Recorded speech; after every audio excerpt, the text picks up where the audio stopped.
Welcome to the Old Time Radio Westerns. I'm your host, Andrew Rhynes, and I'm excited to bring you another episode absolutely free. This is one of over 80 episodes released monthly for your enjoyment. Now, let's get into this episode.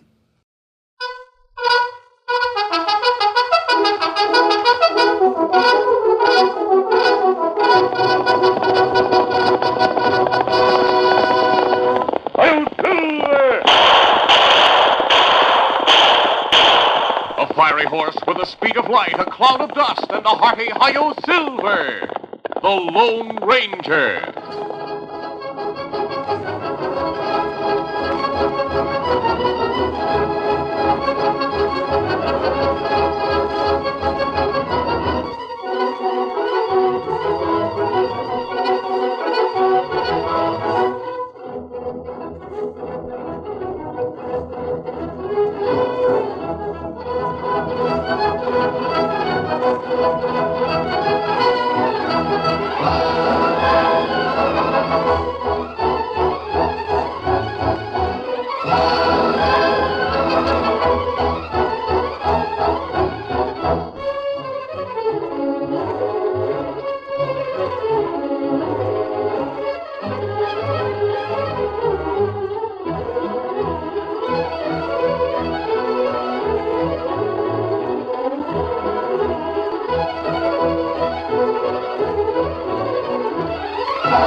His faithful Indian companion Tonto, the daring and resourceful masked rider of the plains, led the fight for law and order in the early western United States.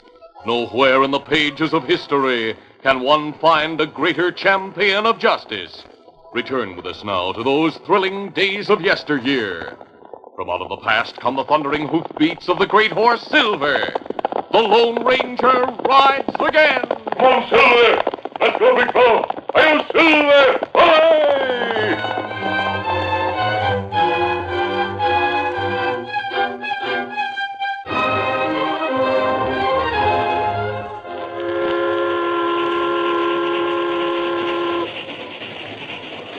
The train from St. Louis to the far west sped over the Texas prairie. A tall, middle-aged man entered one of the cars and walked slowly along the aisle, facing the passengers. Suddenly, he stopped and looked sharply at a young man in one of the seats, then spoke. Why, Buck Moore. What? I didn't know you were on this train. Lawyer Miller. Sit down here and talk a while. Well, thank you.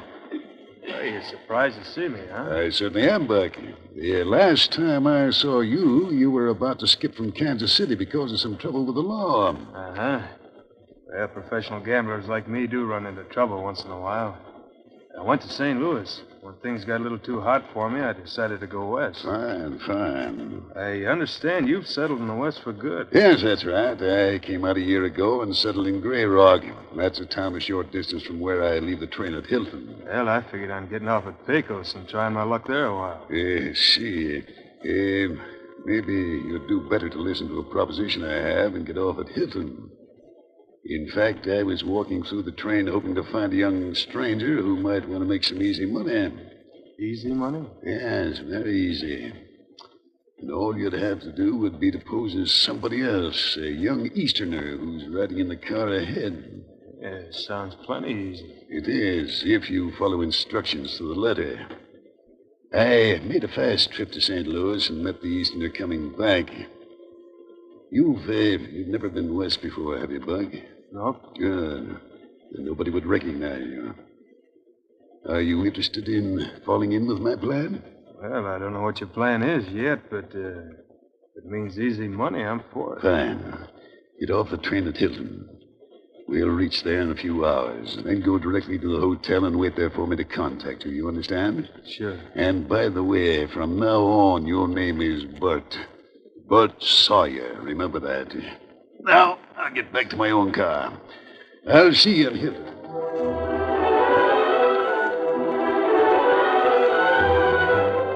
It was a warm night, and the Lone Ranger and his Indian companion Tonto were sleeping under the stars a short distance from the town of Hilton.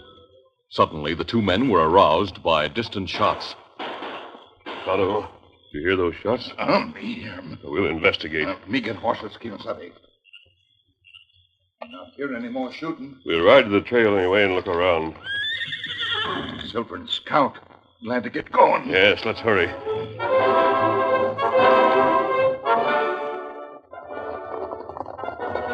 We not see anything yet. Maybe we ride wrong direction. Those shots came from up this way, Tonto. You say it could be that we... Look, they're on the trail. Somebody on ground. Come on, Silver. Get him up, Scout. Oh, Silver. Oh, easy, steady, Scout. Easy, Scout. Easy, fella. Him young fella. Me not know him. He's alive, but unconscious. Him hurt bad. Yes, a bullet wound in his back. We'll apply bandages, and we'll take him to camp. His horse must have run away. That's right. All right, Tonto, let's get busy. The Lone Ranger and Tonto took the stranger to their camp, where they did all they could to overcome the effect of his wound. It was late afternoon of the following day before the stranger finally opened his eyes and stared at the Indian and the masked man who bent over him. That mask. Were you the one? We were here in camp. We heard shots and went to investigate. We found you lying on the trail and brought you here. But the mask. I'll explain the mask later. I'm not an outlaw. Now you'd better rest. We'll talk after you regain your strength. No, I want to talk now. Here, medicine. You take it. That's better. But it do you good. Make you sleep. Get strong. I don't want to sleep now. My name is Bert Sawyer. There. Lie back and rest. When you're stronger, Bert, we'll have a long talk. Right now, you better sleep. Within a short time, the mysterious stranger fell into a deep sleep, and Tonto left for town to get supplies. It was dusk when he returned. Oh, Scout, hold, fella. Easy, Scout. Easy, fella. Well, Tonto, any news in town? Me hear strange talk in Cafe Kimasabi. What did you hear? Well, me get supplies. Then me stop in that cafe. While me there, two men come in. Me hear 'em talk. Here comes Lawyer Jim Miller from Grey Rock. Hiya, Jim. Coming to Hilton to start a law business? Hello, Dave. Lawyer Price and Judge Barry have all the law practice tied up here in Hilton. Oh, this is a young client of mine, Dave. Meet Bert Sawyer. Oh, glad to know you, Dave. Same here. Gonna sue somebody in town, maybe? Oh, no, nothing like that. Bertie's from St. Louis. He inherited a mine near here. That's right. My Uncle Sam Sawyer left it to me. Well, that's fine. I recollect Sam used to live in that old miner's shack back in the hills. That's right. I have a syndicate that wants to buy that mine. We're here to straighten things out with Judge Barry. He handles Sam's affairs. Sounds like you stand to get a lot of money, young fella. That's right. He will as soon as things are settled. Oh, come on, have a drink with us. Well, don't mind if I do. 3 drinks, barkeep. We'll celebrate Bert's good fortune. He's a mighty lucky young fellow, believe me. Them stay a while. Then them leave cafe. The young stranger we found said his name is Bert Sawyer. That's right. We'll see if he's awake and question him. Come on, Tonto. I was just going to call for you. I feel much better. Well, that's good, Bert. We'll talk now. Sure, I want to. Can you tell us what happened last night? I was on the way to my uncle's mining shack out near here. I'm from St. Louis. I see. Go on. On the train coming west, I met a lawyer by the name of Miller. He was leaving the train at Hilton and taking the stage to a town called Grey Rock. That man me hear talk in town, Kimasabi. Oh, yes, Tonto. What else, Bert? I told Miller I'd inherited a mine from my uncle, and showed him a letter I had from a Judge Barry in Hilton. Did you see the judge? No, the train arrived late last night. It was such a warm moonlit night, I decided to get a horse and ride out to see the mine. In fact, Miller suggested that I do it. Oh? Miller got me a horse and told me to join him at the hotel when I got back. He was to leave on the next stage for Grey Rock. Well, Miller didn't leave on the stage. He's still in Hilton, Bert. Now, what about the shooting? I don't know. I was riding along and suddenly shots rang out. That's all I remember. That's not good. Bert, we looked through your pockets when we brought you here. They were empty. The letter from Judge Barry. The letter's gone, and anything else you might have had. But that letter wouldn't be of any use to anyone but me. I don't see why. I'm beginning to understand. Tonto just returned from town. Miller is there introducing another man around under your name. Under my name? But why should Miller probably thinks you're dead. I believe he was the one who shot you last night to get that letter and your other credentials. Miller? But why would he do that? He may pass off the other man as Bert Sawyer to Judge Barry. The judge would then turn over the mine to them. Then they'd sell out and skip with the money. I'll not let them get away with it. I'll go to see Judge Take it Barry. easy, Bert. Take it easy. The judge doesn't know you by sight, does he? No. Nobody knows me out here. Well, that's what I thought. The man with Miller has all your credentials and that letter from the judge. But I can't sit around and let them get away with it. There's more to it than proving your identity to get the mine, Bert. We'll also try to prove that Miller tried to kill you. I've thought of a plan that may make Miller and the young imposter show themselves up for what they are. What can you do? You just take it easy. Leave things to Tonto and me. We'll let Miller have some leeway for a day or so. Then we'll put my plan into effect. Meantime, Lawyer Miller and Buck Moore, the man who was posing as Bert, left the cafe and went to Judge Barry's office. Well, good afternoon, gentlemen. Hello, Judge. I'm Lawyer Miller from Grey Rock. I've come with my young client, Bert Sawyer. Oh, so this is Bert Sawyer, huh? Well, glad to meet you, young man. Thank you, Judge. Sit down. Be comfortable, both of you. Sure. Thank you. Thanks. I'll get right to the point, Judge. Bert tells me he came out here to Hilton because you sent for him. That's right, I did. I have your letter with me, Judge. Good. That will help establish your identity. Of course, Bert has other credentials too, sir. Oh, that's right. Here they are. These seem to be proof enough that you're Bert Sawyer. In that case, you could get things settled with Bert this afternoon, couldn't you, Judge? Well, I was just getting ready to go home to supper. Oh? You come around tomorrow afternoon, we'll get the matter settled once and for all. How's that? Yep, just as you say, sir. We'll come back tomorrow about 2 o'clock.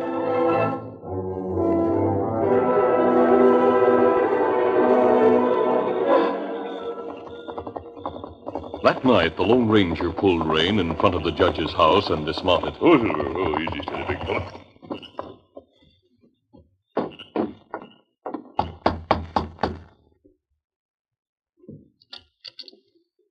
Good evening, Judge Barry. Well, the Lone Ranger. Do come in, my friend. Thanks. Well, I'm mighty glad to see you again. Thank you.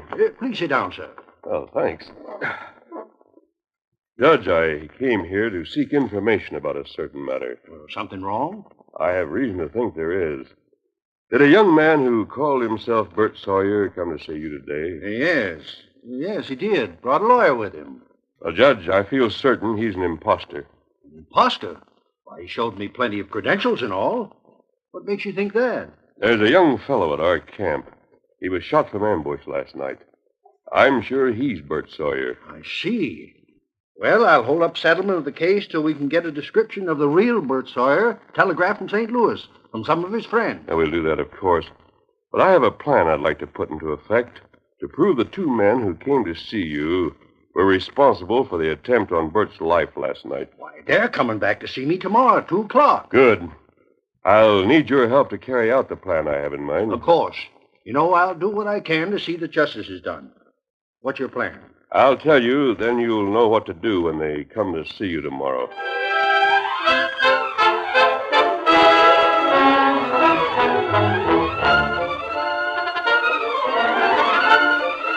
The curtain falls on the first act of our Lone Ranger adventure. Before the next exciting scenes, please permit us to pause for just a few moments.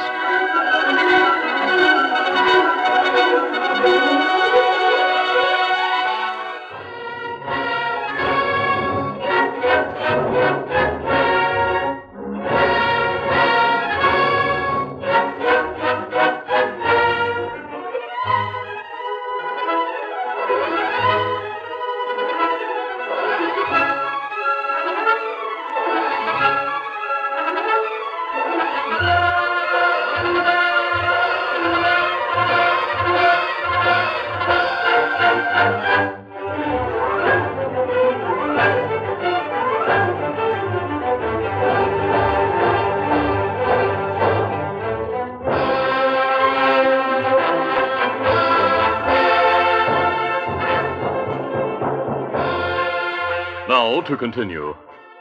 Promptly at 2 o'clock the next day, Lawyer Miller and Buck Moore arrived at the judge's office. Well, here we are, Judge. Yes, so I see. Right on time, too. We want to get this matter settled as soon as possible. Of course, Mr. Sawyer, you showed me plenty of credentials and all.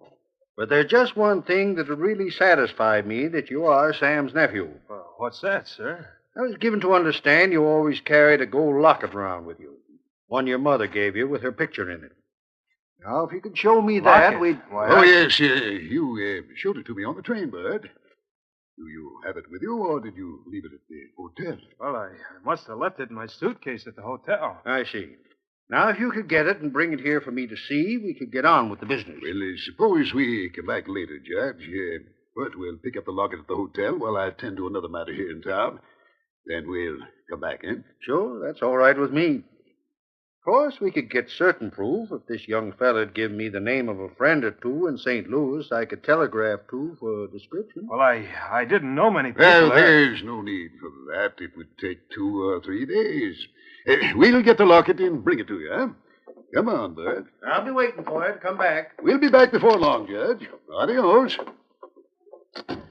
Look, Miller, what are we going to do? We'll get a couple of horses right away from the livery stable and ride out the trail to where we ambushed that Sawyer fella. Maybe he's been found by now. The trail's hardly ever used, so they tell me. Anyway, we'd have heard about it if anyone had found his body. We'll get that locket, bring it back to the judge, and then we can settle things and there'll be no more questions, huh? We'll leave Hilton tonight with the deed to the mine and the prospects of plenty of money for both of us from now on. While Lawyer Miller went to the livery stable for horses, Buck waited at the hotel. A short time later, Miller entered the room. Well, did you get the horses? Yes, they're outside at the back of the hotel. Now, listen, I've been thinking, Miller. You told the judge you were shown that locket on the train. Now, maybe Sawyer carried it in his suitcase. No, he didn't show me the locket. I had to say something to cover up. I went through Sawyer's suitcase last night, but there wasn't any locket in it. And he must have carried it on his person. Yes, that's right. That's why we have to go out there and search him again. I thought I went through his pockets thoroughly, but I must have missed it. It's funny to me that the judge wants to see that locket, considering all the credentials we showed him. The judge has strange ideas sometimes, I hear. Maybe old Sam mentioned the locket to him, and he thought that would be a good check on your identity. Yeah, but what if we don't find it? We'll be in trouble if he checks with Sawyer's friends back east. I have a couple of friends in St. Louis. If we don't find the locket, I'll wire them tonight. Then you can give the judge their names. They'll telegraph your description to him. Well, I don't know. Now, stop worrying. I've planned all this carefully, and I've covered every angle. Yeah, you're plenty smart, all right. Thanks. We have a lot at stake. Well, come on. We'll get the horses and ride out to search Sawyer's body for that gold locket.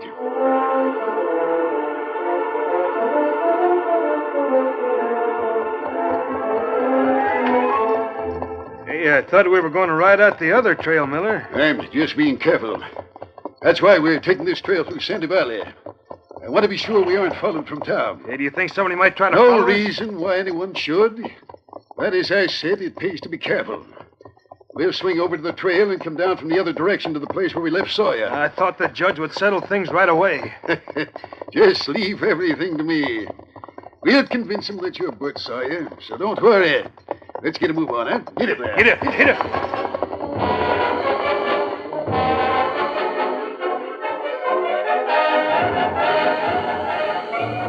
Meantime, in response to a note from the judge that Tonto had taken to town that morning, the sheriff of Hilton and a few of his men met the Lone Ranger and Tonto not far from the old miner's shack. The Lone Ranger explained the situation, and they made their plans. There's a grove near the place where we found Bert Sawyer. We could go there and watch the trail from hiding, Sheriff, if you agree. Sounds like a good plan to me. But what makes you so certain they'll show up? I told Judge Barry to insist upon seeing a locket Bert was supposed to have been carrying. Oh. Of course, there isn't any such locket. You think they'll go back looking for the body so they can search for the locket. Is that it? Yes.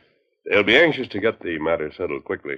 Well, since you have the real Sawyer at your camp, you could face them and prove the other one's a phony. But we wouldn't prove that they attempted to take Bert Sawyer's life. That's the reason we planned this. Yes, the masked man's right. We've got to trap them into proving they tried to kill Sawyer. That's right, Sheriff. Hope they show up at the place. I hope so, too. We'll go to the grove right now. We'll be able to see and hear them if they do show up. Steady, boy. Easy, steady. All right, let's go. Come on, Silver.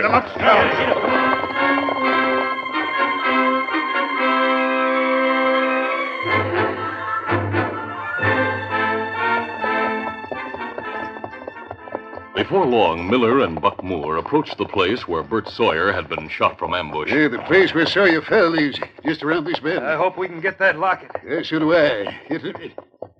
Hey, looks like the body is gone. Yeah, somebody must have found him. You sure that's where he was? Yes. We hid in that clump of trees to the left, remember? Yeah, that's right. She's gone, all right. Do you think it's safe for us to go back to Hilton? Sawyer's body might have been taken there to the coroner's office. Why shouldn't it be safe? Nobody can prove we shot him. He'll just be a dead stranger, that's all. He isn't known to anyone in town, and we took all his identification after we shot him. Well, we might as well start back the way we came. You're not going anywhere, Miller. Drop your gun. Hey, look, coming from that grove, a masked man and several men with him. We heard every word you said. We're taking you back. The sheriff! You're not taking me! Get up! Hey, Miller, wait! He's getting away. Got him down. Hold it there. Shoot him. Fire! Wait, hold your fire. What? I'm going after Miller. Come on, Silver. Though Miller had a slight head start and was riding into Sandy Valley, Silver, his great muscles gleaming in the sunlight, sprang forward at his master's call and raced after the fleeing crook. The Lone Ranger urged him onward with a ringing cry. Come on, Silver. Faster, boy.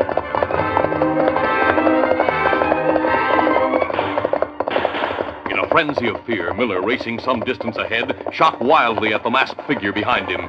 Thinking that Bert Sawyer was dead, he felt that any chance of escape was worth trying, rather than face what he thought would be a charge of murder. Glancing back over his shoulder once more, he saw that the Lone Ranger had gained ground and was gradually closing up on him. He raised his gun and fired again. Missed him. And my gun's empty. I'll swing off the trail into the sagebrush. Get up there, fella. Get up. Come back. There's quicksand. He says there's quicksand. Down there, it's a trick. Hurry up there, faster. Miller's horse had suddenly stopped short, throwing the crook over the horse's head into a swampy stretch of ledge. It is quicksand. I'm in it. I'm sinking fast. Help me. Hold over, Here, that's the end of my lariat. Quick. Grab it, quick. I can't. It fell short. I'm being pulled under fast. I'll try again. Stop struggling. Stop struggling. Hurry. Here it comes. Grab it. Yes, I have it. Slip it under your arm. All right. There it is, hurry. You'll be out of there in a minute. Come on, Silver, back.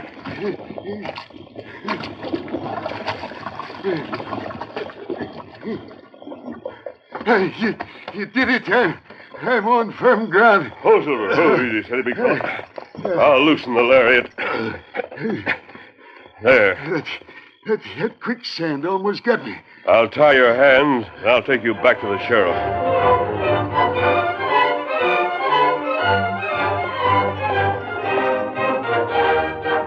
A short time later, the Lone Ranger, with Miller tied on his own horse, rode to where the sheriff and his men were waiting with the other crook. Oh, Silver, oh. Well, I see you caught him, mister. Good work. It looks like you dunked him in the mud. Easy, steady, big fellow. I'll help you dismount, Miller. Come on. Yes, all right. Hey, what happened to him? Miller fell into quicksand in Sandy Valley. His horse threw him. I pulled Miller out. Should have let him go under, mister. He wasn't worth saving. The law will deal with him for what he's done. Wait. Both of us fired Sawyer. You can't prove which one of us actually killed him. For a lawyer, you don't seem to know too much, Miller. If Sawyer were dead, you'd both hang for his murder. You said if he were dead. He's alive and getting well. What? Charges will be brought against you both for attempted murder. All of us heard you and this fella Moore admit you aimed to kill Bert Sawyer. You'll be charged with trying to cheat him out of his legacy, too. But where is Bert Sawyer? He's now at the judge's house in town. He'll be well enough in a short time to appear against you at the trial. All right, man, let's take him to jail. Come on.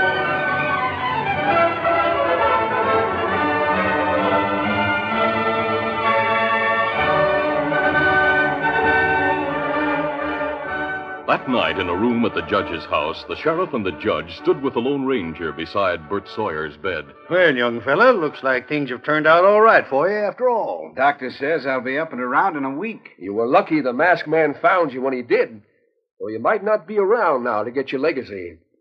Oh, it was a sorry day when you took to trusting an hombre like Miller. The law will take care of Miller and his friend. He might have got away with this scheming if the masked man hadn't been around to stop it. We'll come over tomorrow and settle your uncle's estate with you, Bert. Miller said there was a syndicate that wanted to buy the mine. That's why I happen to know there is a group that wants it.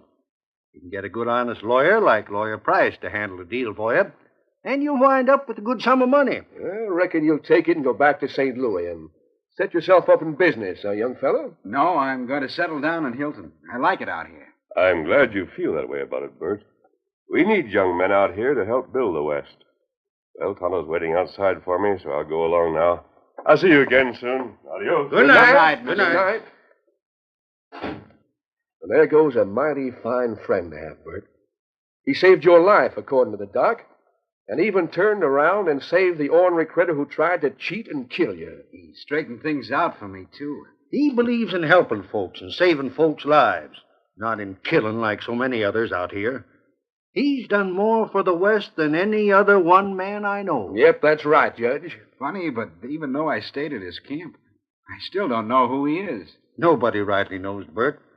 But one thing I do know, when he's on your side, you really have a friend you can always depend on. Yep, the Lone Ranger is the finest hombre I know, bar none.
This is a feature of the Lone Ranger Incorporated, created by George W. Trendle, produced by Trendle Campbell Enterprises, directed by Charles D. Livingston, and edited by Fran Striker. The part of the Lone Ranger is played by Brace Beemer.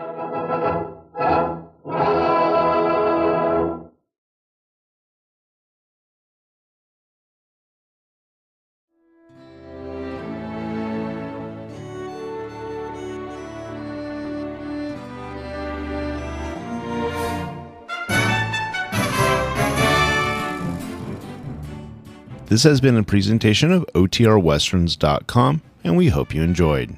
Please take some time to like and rate this episode within your favorite podcast application. Follow us on Facebook by going to OTRWesterns.com/Facebook, and subscribe to our YouTube channel by going to OTRWesterns.com/YouTube. Become one of our ranch hands and unlock some exclusive content. We want to thank our most recent ranch hands, Steve and Ron W., who joined us recently. You too can join by going to OTRWesterns.com/donate. Send us an email, podcast@OTRWesterns.com, and you can call and leave us a voicemail, 707-986-8739. This episode is copyrighted under the attribution non-commercial share-alike copyright. For more information, go to OTRWesterns.com/copyright. Have a great day, and thanks for listening.